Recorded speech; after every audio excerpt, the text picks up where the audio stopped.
hasta el 40-45% de las demencias podrían ser prevenibles o retrasarse. ¿Y esto mediante qué? Mediante el estilo de vida. Ni el 50% de la población hace ejercicio, es tristísimo, y las mujeres menos, ¿no? No se trata de, ay, sí, queremos todos vivir 100 años. No, sino de que los años que vayas a vivir tengas una buena calidad de vida, que puedas ser autosuficiente, que puedas pensar, que puedas moverte, que puedas cargar a tus nietos, porque la soledad también, el aislamiento, también es uno de los factores de riesgo para demencia. Las opiniones y los comentarios realizados en este podcast son única y exclusivamente responsabilidad de quien las emite y no representan la opinión ni visión de Health Pharma Professional Research.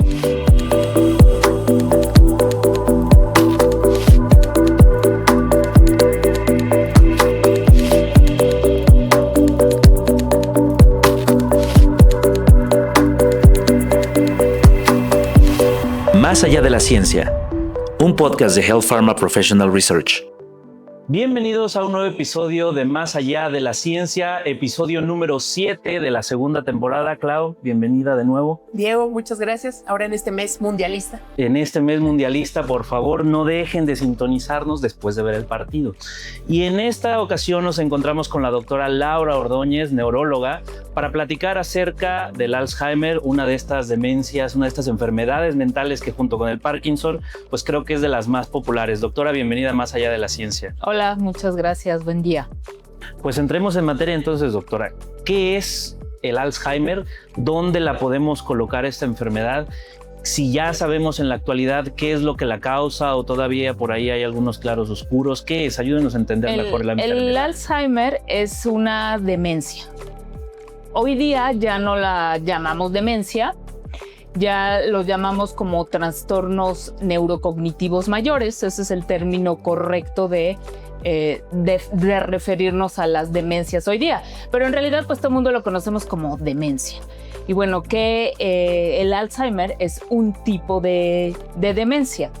La demencia es esta pérdida, un trastorno neurodegenerativo que se presenta sobre todo pues, en adultos mayores. El principal factor de riesgo pues, es la edad. Mientras más edad tenemos, pues más probabilidad vamos a tener de presentar esta demencia. ¿Y qué es? Pues bueno, es la pérdida progresiva de capacidades, empezando por memoria, por ejemplo, pero no solo la memoria, sino todas nuestras funciones ejecutivas, razonamientos, y posteriormente, si esto avanza, dependiendo del tipo de demencia, porque hay muchas, pues la pérdida completa de funciones y de nuestra autonomía. Entonces, de ahí la importancia de conocer acerca de este tipo de enfermedades, porque es algo pues, muy prevalente y que conforme avanza la población, la edad, la expectativa de vida que ha incrementado en las últimas décadas, pues obviamente vamos a tener más personas con demencia en el mundo.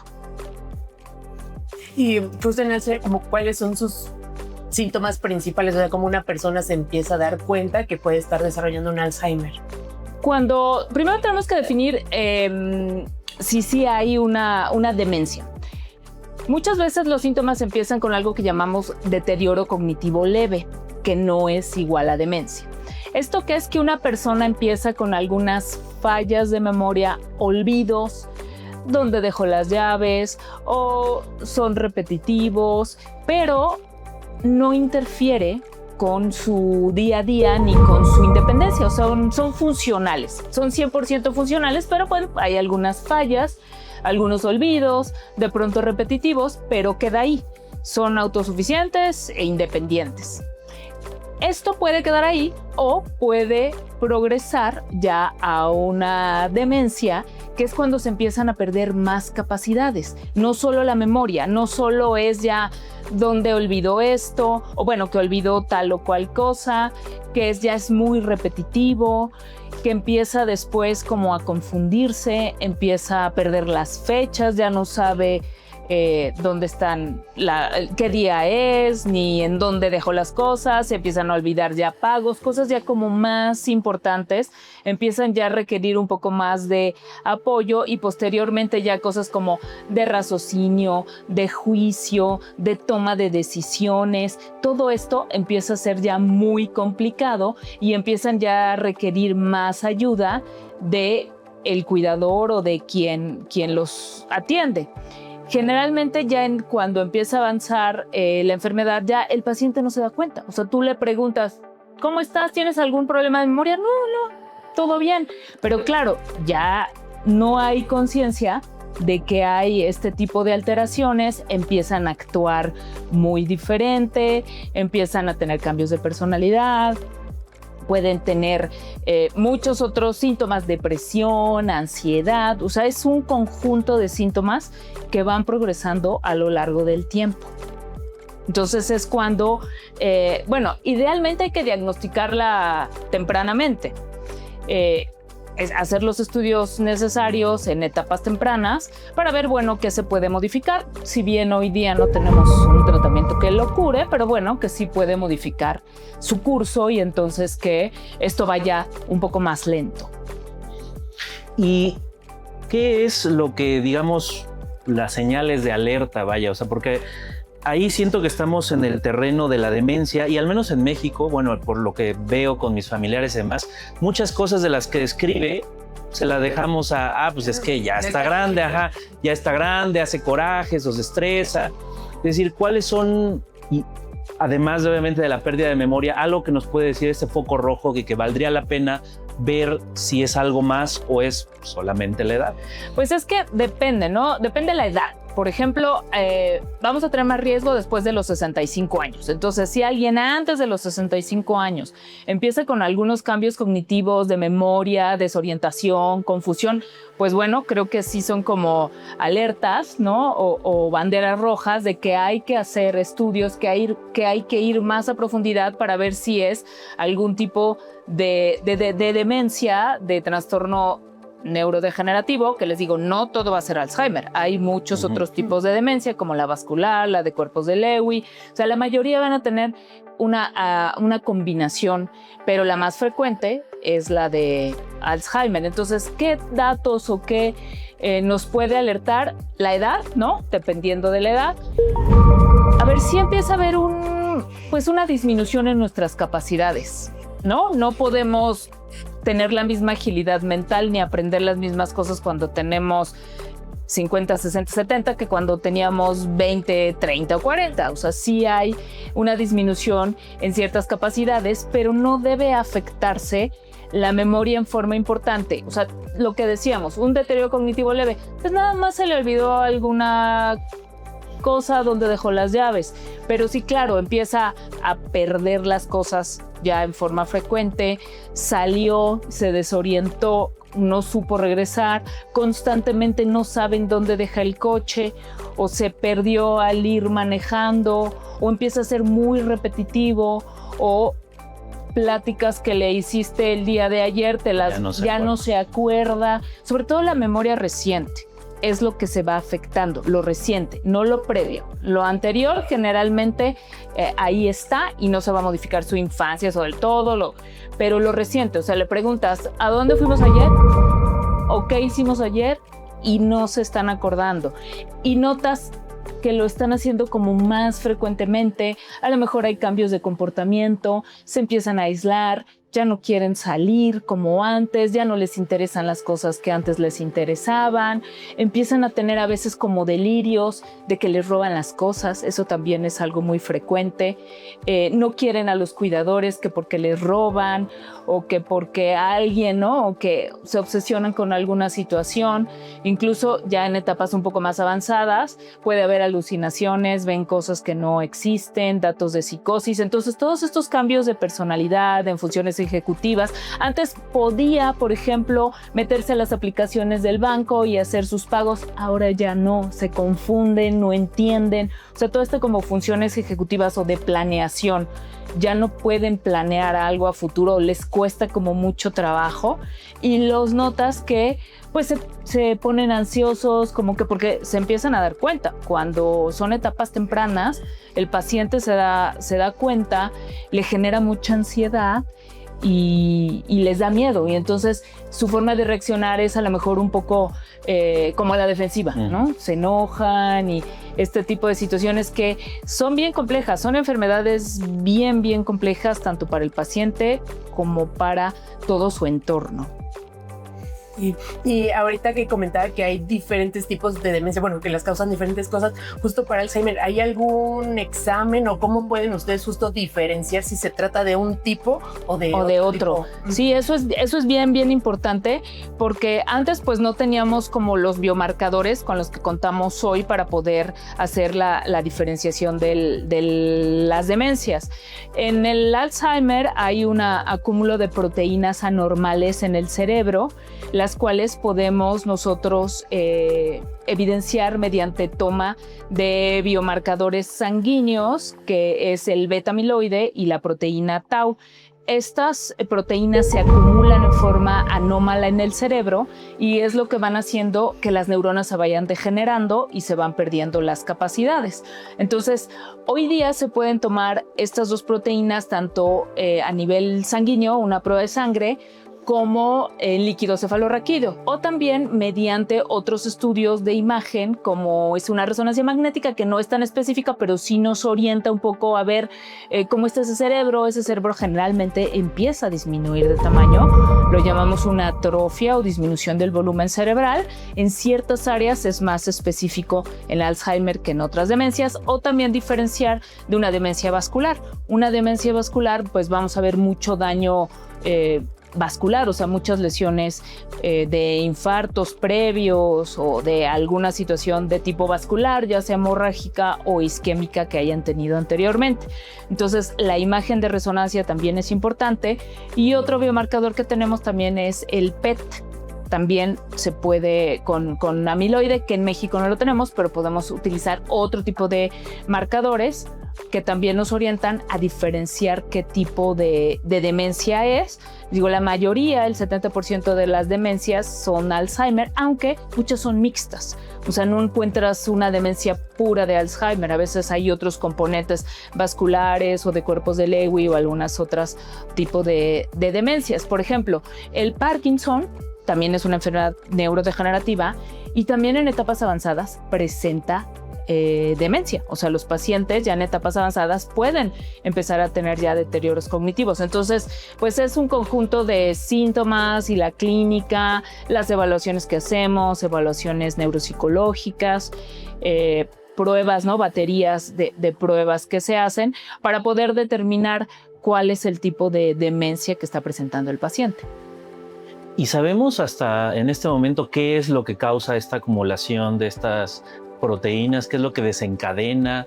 Hay ciertos factores genéticos, ¿no?, que influyen, pero no es una herencia así tal cual. Pura, o sea, no quiere decir que ya si mi padre tuvo Alzheimer, yo lo voy a tener. Aquí es bien importante esta parte porque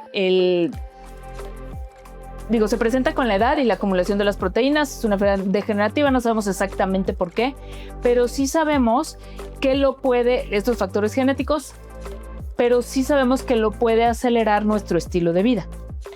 Hasta el 40-45% de las demencias podrían ser prevenibles o retrasarse.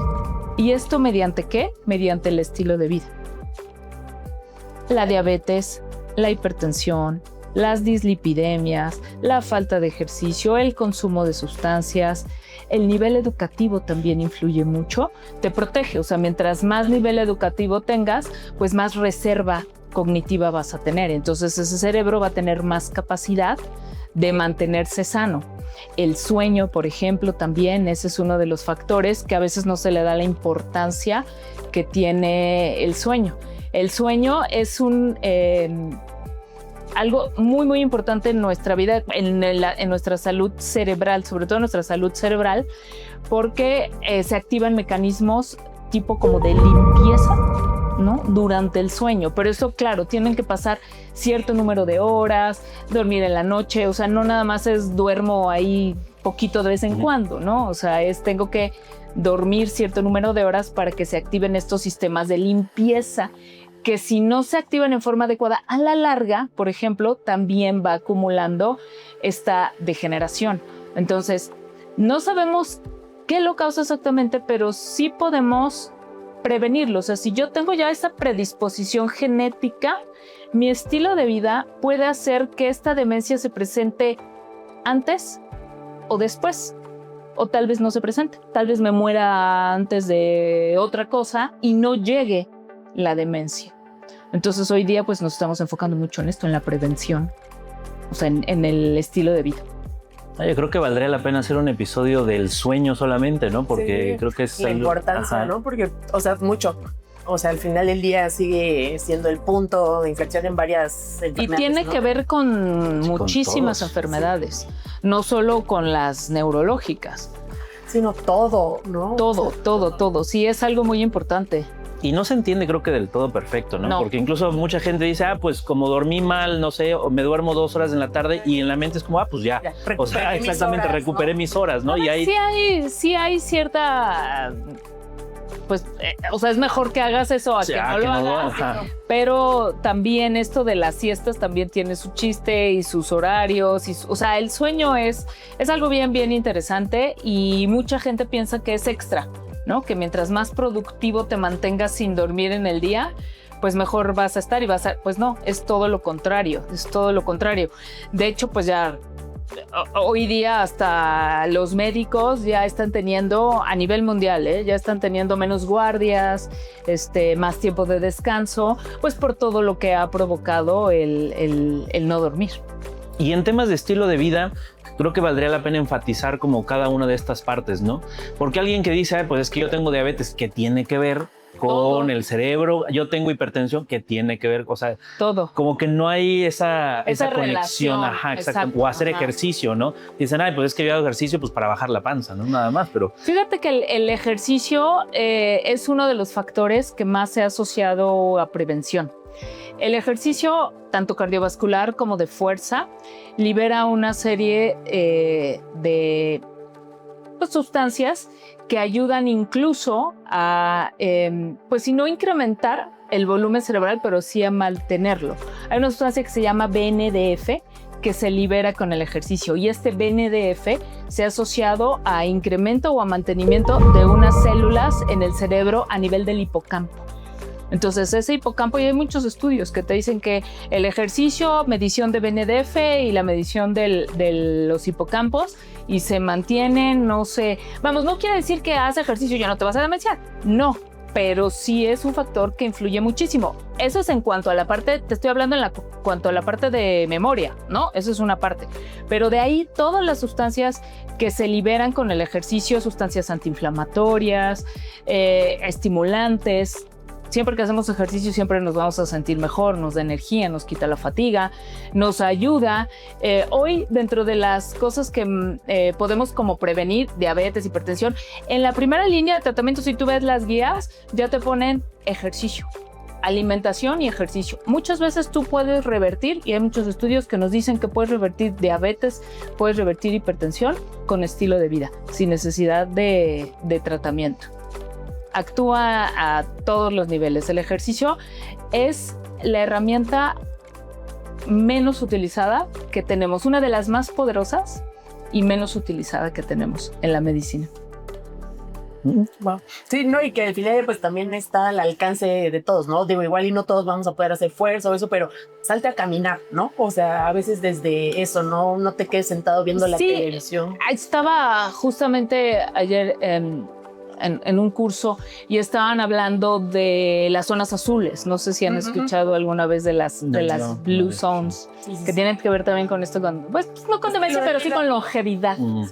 Son 7 zonas a nivel del mundo que empezaron a estudiar ya hace algunos años, en donde las personas llegaban a más de 100 años. de hecho, en documental, llegaban, entonces empezaron a averiguar por qué estas personas vivían más de 100 años. Entonces empezaron a ver los puntos en común que tenían. En Japón, en Italia, en Costa Rica, en Estados Unidos. Pues, ¿qué tienen en común estas poblaciones? Pues tenían en común, por ejemplo, la que empezaron a estudiar primero fue la de Okinawa, en Japón. Y justamente tenía esta parte de, pues, el estilo de vida y por qué vivían más. Y uno de los puntos era que no hacían ejercicio como tal, como lo conocemos. Voy al gimnasio y hago 3 horas de ejercicio o 1 hora y luego paso todo el día sentado. Eso ya no está tan bien. Sino el estilo de vida que tenían, o sea, es gente que se está moviendo todo el día, que cosecha. Los japoneses no están todo el tiempo en el suelo, se sientan en el suelo, cosechan, cultivan y tú los ves moviéndose todo el día. Entonces, el ejercicio sí, pero más bien el movimiento continuo, o sea, no el sedentarismo. A veces es más importante estarse moviendo todo el día que meterse 1 hora entera al gimnasio y después pasar todo el día sentado. Entonces, parte de eso, el movimiento, la alimentación y algo bien importante, las conexiones sociales. Eso también es como muy importante porque la soledad también, el aislamiento, también es uno de los factores de riesgo para demencia. Las conexiones sociales y el propósito, los propósitos en la vida, que todas las personas debemos tener un propósito en la vida. También ese es algo que como que no se le da importancia y todas estas personas en estas comunidades, obviamente la alimentación, tenían como estos puntos en común. Y estas personas, y claro, son poblaciones no en ciudades como estas, ¿no? Porque también el estrés, pues también influye en todo eso. Entonces todo esto es como bien interesante de estilo de vida. Sí, ahí es justo, ¿no? Ahí sí se ve el impacto, ¿no? Exacto. O sea, de que tus decisiones, ahora sí que las consecuencias ahí están, ¿no? Exacto, sí. Buenas o malas. El no exceso de sustancias, de tabaco, de alcohol, de drogas, todo esto también influye muchísimo. Sí, de hecho creo que ahí en el mismo documental, ¿no? Creo que es en Estados Unidos, ¿no? En Estados Unidos, en ¿En California? En California. Ajá, pero que es Malina, como no me acuerdo. muy contrastante porque tienes la comuna que así vive un buen y enfrente un barrio que no tiene los mismos ingresos y la calidad de vida es mucho menor y ahí se ve, o sea, hasta esta disparidad de que cómo lo puedes tener enfrente, ¿no? Creo Sí, ese documental es Sí, bueno. Pero está interesante eso que compara países ahora sí que con nivel de ingreso diferente, ¿no? Sí, Porque uno podría decir, completamente. obviamente los países que tienen mayor nivel de ingresos, pues pueden tener una mejor calidad de vida, ¿no? Pero pues ahí aparece Costa Rica y... Hay una población en Ajá. Costa Rica y esa población no crees que es en la ciudad, o sea, es una población pues, medio rural, ¿no? También. Y también que se están moviendo todo el tiempo, que cultivan, que comen pues lo más sano posible, que comen lo que les da la naturaleza.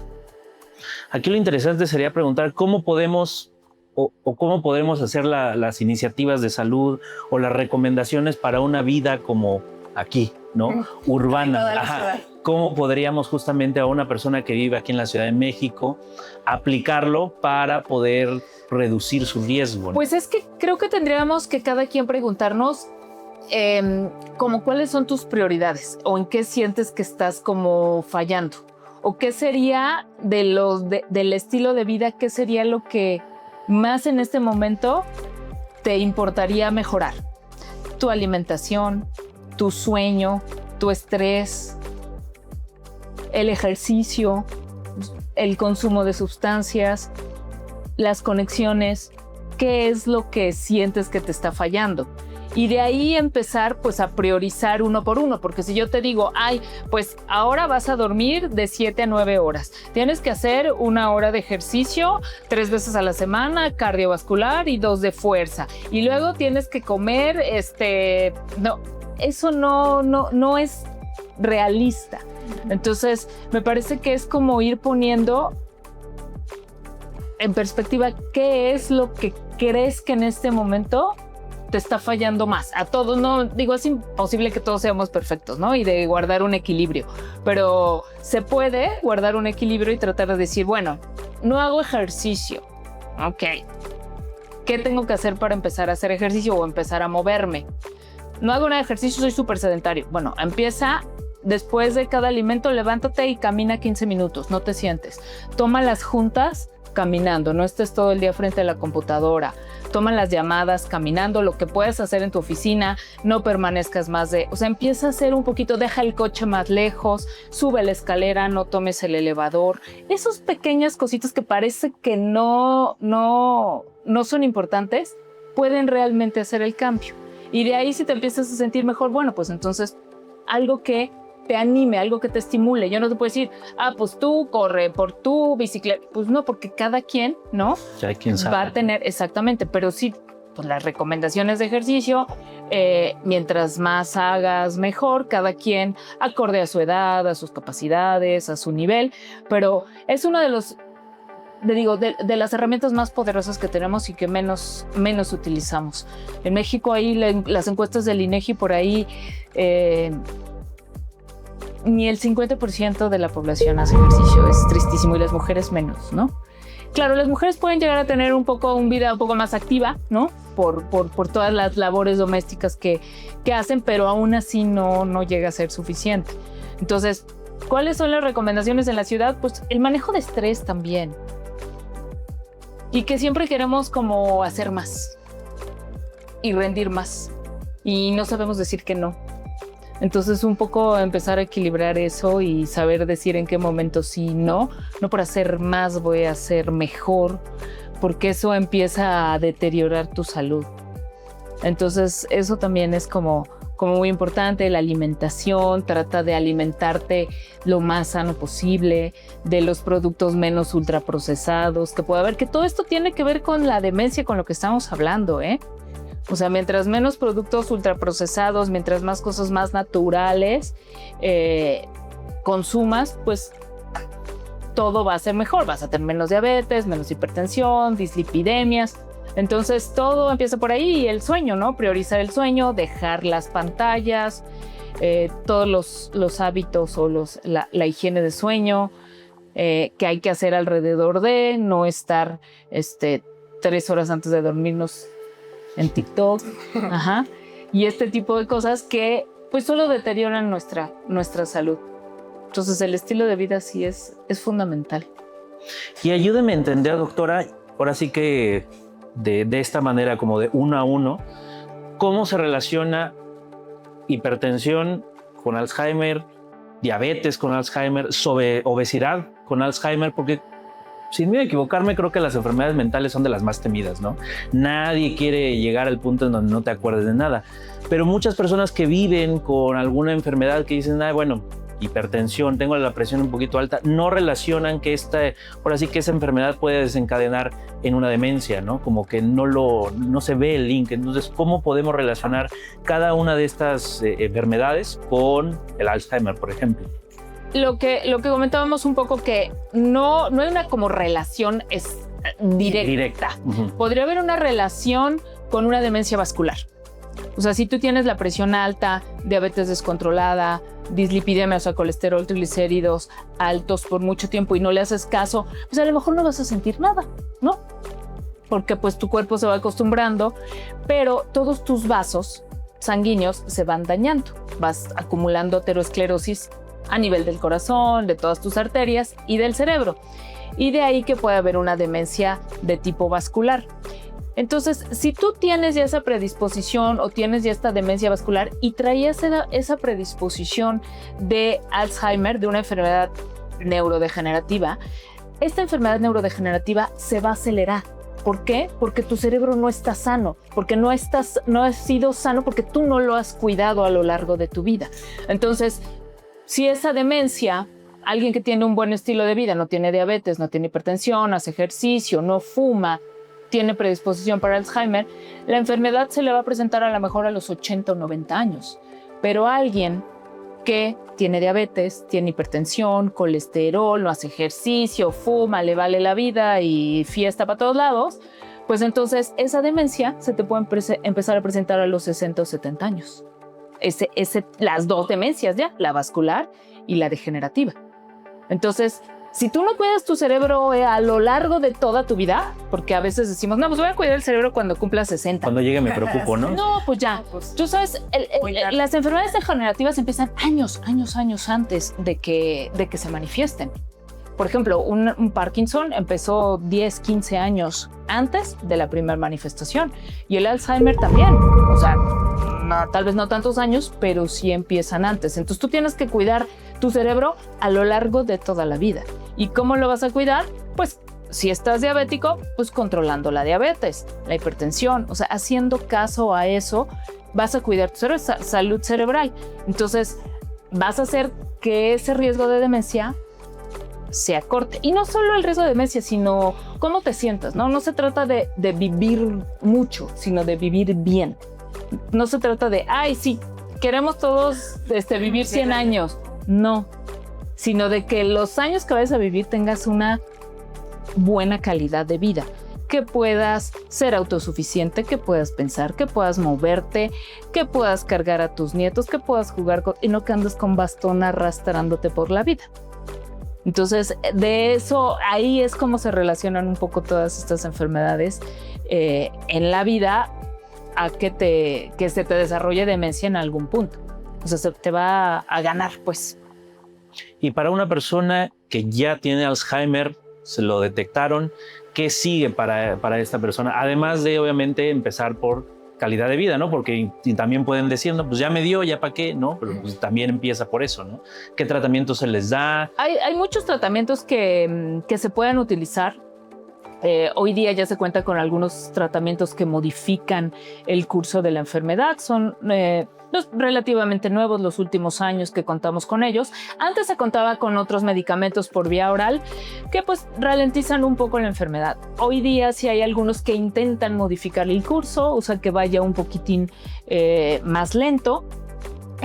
Pero todavía con algunos efectos adversos importantes. Entonces todavía falta mucho, se está investigando mucho en tratar de encontrar algo que realmente modifique el curso de la enfermedad, como lo hemos hecho con otras enfermedades.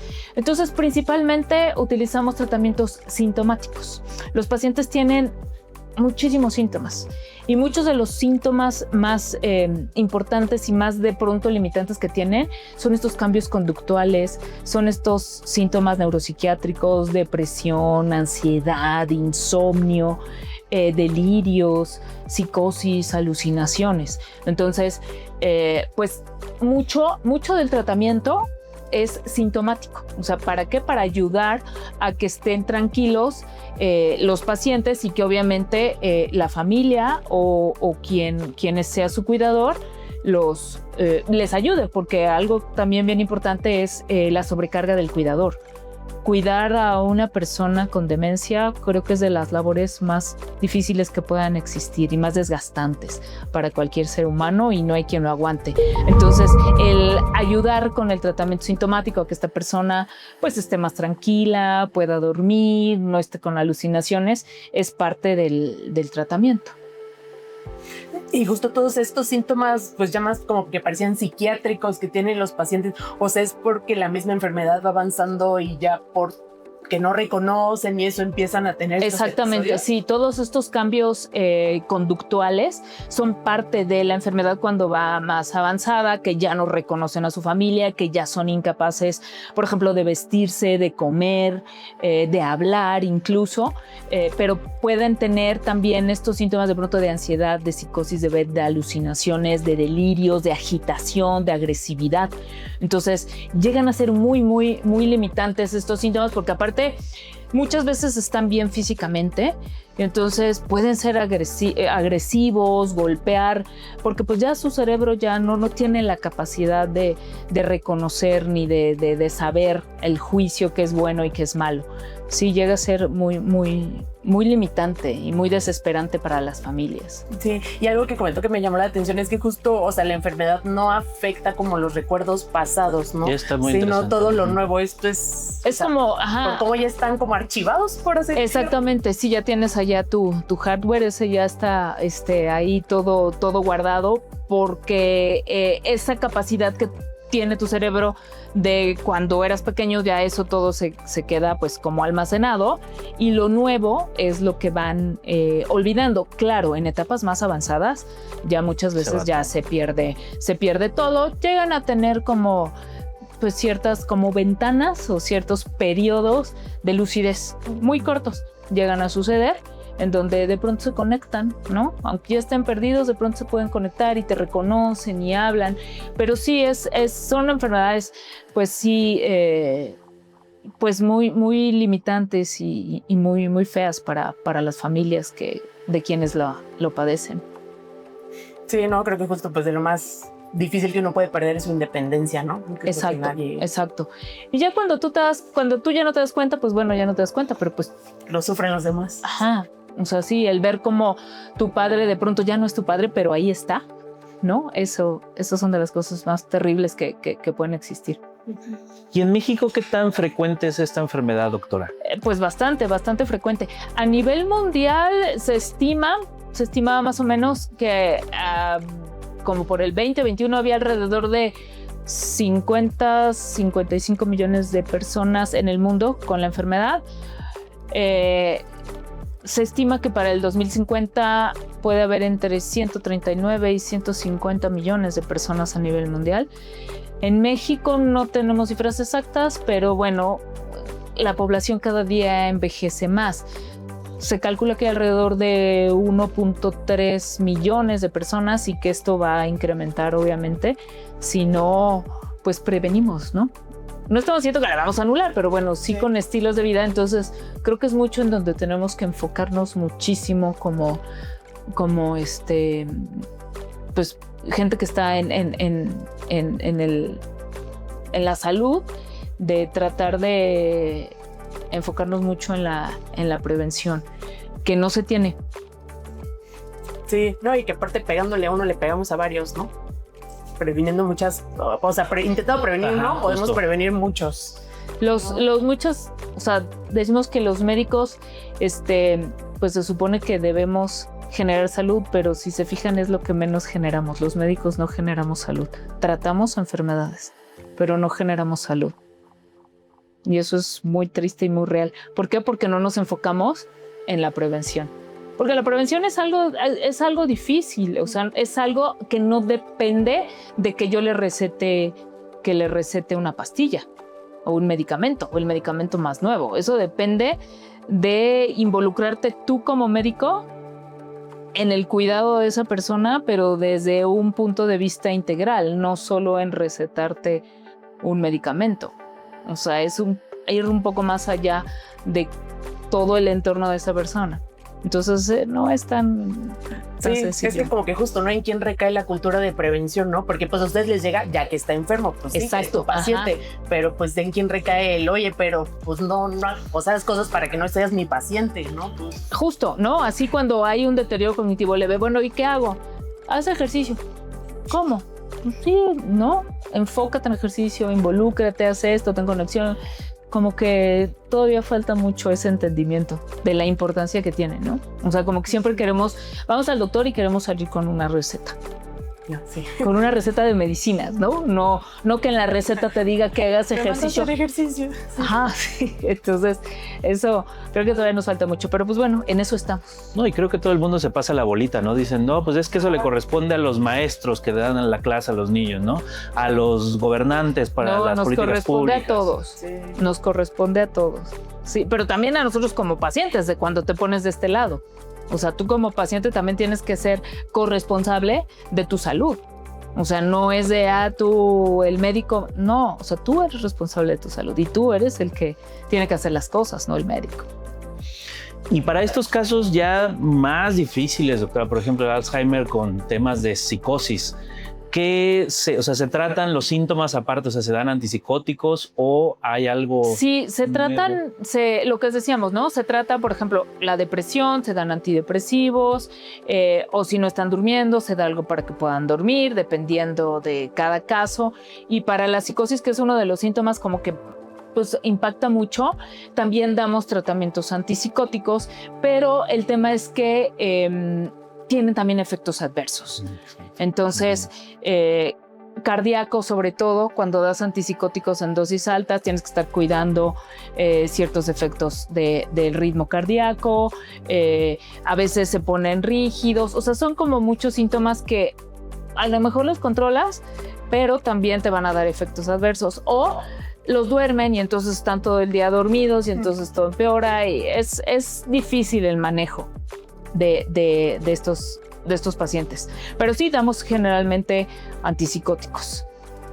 Y bueno, ahora pues se están probando algunas nuevas fórmulas, algunos nuevos medicamentos, justamente en esta parte de síntomas psicóticos y de alucinaciones. Entonces, pues eso también es una oportunidad si hay personas que padezcan Alzheimer y que tengan psicosis o que tengan alucinaciones, pues bueno, pueden participar en estudios clínicos que tengan relación a Alzheimer y síntomas de psicosis. Y bueno, si ustedes conocen a alguien que padezca Alzheimer y que tenga síntomas neuropsiquiátricos como son alucinaciones o psicosis, en Health Pharma estamos realizando un protocolo de investigación de un tratamiento sintomático, por lo cual los invitamos a que nos contacten para mayor información. Y que justamente en ese tipo de enfermedades, pues intentar de diferentes formas, ¿no? Sí, mientras más controles los síntomas, pues más tranquilo va a estar el paciente y la familia. Pues doctora, muchísimas gracias por esta charla. Muy interesante. Siempre estos temas, bueno, a mí me encantan estos temas del cerebro. Muchísimas gracias. Clau, muchas gracias. Muchas gracias. Gracias, doctora. Igual, gracias, Diego. Y a todos ustedes, pues también muchas gracias y nos vemos en el siguiente episodio de Más Allá de la Ciencia. Más Allá de la Ciencia, un podcast de Health Pharma Professional Research.